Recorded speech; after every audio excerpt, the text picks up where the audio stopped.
اگر کوئی اپنے جسم کا کوئی حصہ ڈونیٹ کرنا چاہے تو کیا اس کے لیے یہ کرنا جائز ہوگا؟ میں جس چیز کا مالک نہیں ہوں میں اس کو بیچنا یا اس کا کوئی سودا کرنا اس کی گنجائش نہیں رکھتا۔ خون، بلڈ، اس پر بھی علماء کا اختلاف ہے۔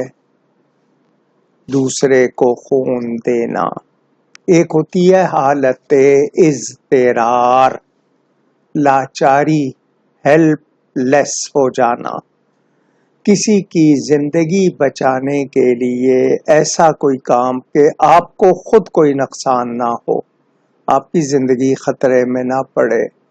اس حوالے سے علماء نے بعض صورتوں کی اجازت رکھی ہے، مگر میں جس چیز کا مالک نہیں ہوں میں اس کو اس طرح دینے کی کوئی صلاحیت یا رعایت نہیں رکھتا۔